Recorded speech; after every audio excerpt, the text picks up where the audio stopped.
नमस्कार प्यारे विद्यार्थियों। TAV MOIL public school Hindi कक्षा में आपका स्वागत है। आज मैं आपकी कक्षा 9वीं में स्पर्श पाठ्य पुस्तक के गद्य खंड से पाठ 3 एवरेस्ट मेरी शिखर यात्रा के चौथे भाग पढ़ाने जा रहा हूँ। एक सुंदर विचार के साथ आज की कक्षा प्रारंभ करते हैं। कोशिश करने वालों की कभी हार नहीं होती। जीवन में हम हमेशा कोई भी काम को करें या उसके बारे में ना करने की सोचें तो मन में एक बात अवश्य लाएं कि हम कोशिश करके तो देख लें। क्योंकि कोशिश करते हैं उनको कभी हार नहीं मिलती। जैसा कि इस पाठ में अपनी पूरी लगन शक्ति के साथ बचेंद्री पाल ने अपना कार्य पूरा किया और उनको सफलता हासिल हुई। इन्हीं के साथ आइए प्रारंभ करते हैं आज की कक्षा। जैसा कि पूर्व कक्षा में आपको बताया कि विभिन्न कठिनाइयों का सामना करते हुए बचेंद्री पाल आगे चढ़ी जा रही थी। आगे बताती है कि लाटू हमारे पीछे पीछे आ रहा था और जब हम दक्षिणी शिखर के नीचे आराम कर रहे थे वह हमारे पास पहुंच गया। फिर थोड़ी देर हमने चाय पिया और चाय पीने के बाद फिर से चढ़ाई चालू कर दी ऊपर चढ़ने के लिए। लाटू के पास एक नायलॉन की रस्सी थी। वह नायलॉन की रस्सी लाया था, इसलिए अंगदोर जी और मैं रस्सी के सहारे चढ़ने लगे और लाटू एक हाथ से रस्सी पकड़े हुए बीच में चलता गया। उसने रस्सी अपनी सुरक्षा के बजाय हमारे संतुलन के लिए पकड़ा था कि हम कहीं गिर न जाए, बर्फ में फिसल न जाए। इस कारण से हमारे संतुलन बनाने के लिए उन्होंने रस्सी पकड़ा हुआ था।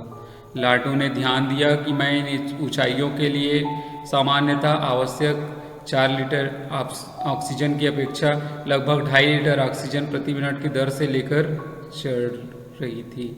जितना मुझको ऑक्सीजन चाहिए था उतना मैं नहीं ले रही थी। मेरे रेगुलेटर पर जैसे ही उसने ऑक्सीजन की आपूर्ति बढ़ाई, मुझे महसूस हुआ कि सपाट और कठिन चढ़ाई भी अब आसान लग रही थी, क्योंकि सामान्य स्थिति में चढ़ना और ऊपर चढ़ते ऑक्सीजन की कमी होना एक भयंकर समस्या उत्पन्न कर सकती थी। अब तो मैं आसानी से चढ़ने लगी, ऐसा लेखिका कहती है।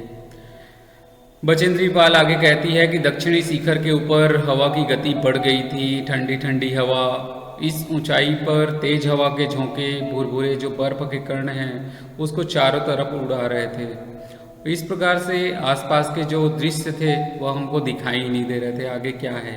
अनेक बार देखा कि केवल थोड़ी दूर के बाद कोई ऊंची चढ़ाई नहीं है, ढलान एकदम सीधे नीचे चला गया है। कभी वो ढक जाता था बर्फ के जो छोटे छोटे कण हैं उनके उड़ने के कारण, और ऐसा लगता था कि मेरी मानो सांस रुक गई थी।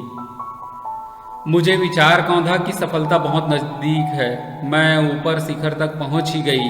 अंततः 23 मई 1984 के दिन दोपहर के 1:07 पर मैं एवरेस्ट की चोटी पर खड़ी थी और कितनी प्रसन्नता हो रही थी मुझे ये मैं बता नहीं सकती। एवरेस्ट की चोटी पर पहुंचने वाली मैं प्रथम भारतीय महिला थी। जब हम सफलता हासिल करते हैं तो बड़ी खुशी होती है, मन गदगद हो जाता है, आँखों से आंसू निकल जाते हैं। हम हंसने के लिए, ये खुशी जाहिर करने के लिए हमारे आंसू है, हमारा स्वागत करते हैं। ऐसे खुशी से गदगद हो गई, प्रसन्नचित हो गई, क्योंकि एवरेस्ट पर अब आ चुकी थी बचेंद्री पाल। और एवरेस्ट शंकु की चोटी पर इतनी जगह नहीं थी कि 2 व्यक्ति एक साथ खड़े हो सके, क्योंकि वो शंकुनुमा एक संकरा जो भाग था, छोटी जगह थी। चारों तरफ हमारे हजारों मीटर लंबी सीधी ढलान को देखते हमारे सामने हमारे प्रश्न का सुरक्षा था कि कहीं हम गिर न जाएं, फिसल न जाएं। अंतिम पड़ाव पर पहुंच गए हमने पहले बर्फ के फावड़े से बर्फ की खुदाई कर अपने आप को सुरक्षित रूप से स्थिर किया। फावड़े से खोद लिए और उसको साफ कर लिए। साफ करके वहाँ पर अपने आप के पैर है वो मजबूत किए। इसके बाद मैं अपने घुटनों के बल बैठ गई। लेखिका बचेंद्री पाल कहती है कि जब हम जीत जाते हैं तो उस समय अब कुछ नहीं करने की, ऐसा लगता है कि जोर से चिल्लाऊं कि मुझको सफलता हासिल हो गई। बर्फ पर अपने माथे को लगाकर मैंने सागर माथे के ताज का चुंबन किया। सागर माथा, जिसको नेपाली माउंट एवरेस्ट को नेपाली लोग सागर माथा के नाम से पुकारते थे, उनका मैं चुंबन किया, आलिंगन किया और मन में यही एहसास हुआ कि मैं जीत गई, मैं एवरेस्ट फतह कर ली। फिर बिना उठे ही मैंने अपने थैले से दुर्गा माँ का चित्र और हनुमान चालीसा निकाला। मैंने इनको अपने साथ लाए लाल कपड़े में लपेटा, छोटी सी पूजा अर्चना की और इनको बर्फ में दबा दिया। जय हनुमान ज्ञान गुण सागर, जय कपीस तिहु लोक उजागर, रामदूत अतुलित बलधामा। ऐसे मैं प्रार्थना करते हुए कि मैंने आज विजय हासिल कर ली, हनुमान चालीसा पढ़ते हुए आनंद के इस क्षण में मुझे अपने माता पिता का ध्यान आया। जब हम जीत जाते हैं तो हमारे साथ जो हमारे सहयोगी होते हैं उनको हम अपने हृदय से याद करते हैं। वैसे ही लेखिका कहती है कि मैं अपने माता पिता को याद किया। जैसे मैं उठी, मैंने अपने हाथ जोड़े और मैं अपने रज्जू नेता जो अंगदौर जी थे उनके प्रति आदर भाव से झुक गई। अंगदौर जी मुझे प्रोत्साहित किया और मुझे लक्ष्य तक पहुंचाया। हाँ बच्चों, आपको भी पहुंचाने के लिए आपके शिक्षक, आपके माता पिता, आपके साथी हमेशा आपको प्रोत्साहित करते हैं, उनके प्रति भी आपका आदर भाव होना चाहिए। ऐसी जैसे लेखिका ने अपने नेता अंगदौर जी के प्रति आभार व्यक्त किया। मैंने उन्हें बिना ऑक्सीजन के एवरेस्ट की दूसरी चढ़ाई चढ़ने पर बधाई भी दी। उन्होंने मुझे गले से लगाया और मेरे कानों में थोड़े आके फुसफुसाए हैं और कहने लगे, दीदी तुमने अच्छी चढ़ाई की, मैं बहुत प्रसन्न हूँ। ऐसा उनको और सकारात्मक ऊर्जा से भर दिए। इस प्रकार से कुछ देर बाद सोनम पुलजर पहुँचे और उन्होंने फ़ोटो लेने शुरू कर दिए। इस समय तक लाडू ने हमारे जो नेता को एवरेस्ट पर हम चारों के होने की सूचना दे दी थी। उस समय मेरे हाथ में वॉकी टॉकी दिया गया। कर्नल कुल्लर हमारी सफलता से बहुत प्रसन्न हुए। मुझे बधाई देते हुए कहा, मैं तुम्हारी इस अनूठी उपलब्धि के लिए तुम्हारे माता पिता को बधाई देना चाहूँगा। वे बोले कि देश को तुम पर गर्व है बचेंद्री, और तुम ऐसे संसार में वापस जाओगी जो तुम्हारे अपने पीछे छोड़े हुए संसार से एक कदम भिन्न था। कि कहते हैं कि लड़कियां कोई सफलता हासिल नहीं करती, वो बड़ा काम नहीं करती, ऐसा नहीं है।